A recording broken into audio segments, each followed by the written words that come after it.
Xosatan o'zlaringga ham tegishli, ahllaringga ham aytinglar, ayollaringizga ham.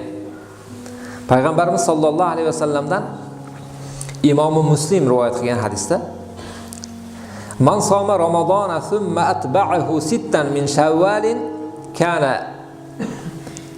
kasiyami dahri. Kim Ramazonni tutsa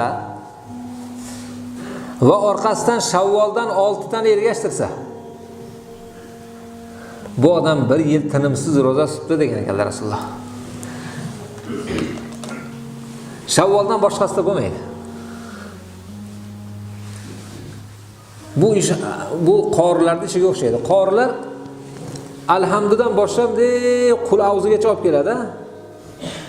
Qul avziga olib kelganda shayton shunaqa suyunib ketar ekan, hayriyat tugatdi der ekan.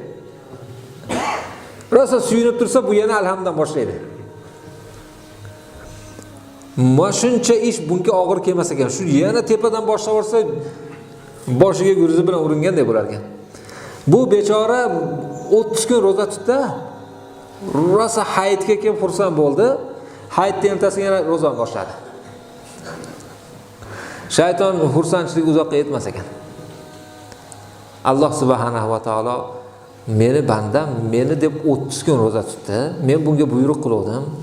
Endi buyurmasam ham yana roza tutyapti ekan. 30 kunga har kuniga 10 kundan beraman der ekan. 300 kun edi. Bu yerda 60 kun chala qoldi-da. 360 kun-ku 1 yil. Shu 60 kun uchun ham 6 kun roza qo'ysin ekan. O'shanda 1 yil tinimsiz roza tutgan savobini olar ekan. Alloh subhanahu va taolo hammalarimizni rozalarimizni qabul qilsin. Ertadan, indindan shu Shavvolni oxirigacha tutib qo'ysangiz bo'ldi 6 kunda. Faqat tuting, yo'qmi? 60 kunda savobini olasiz inshaalloh.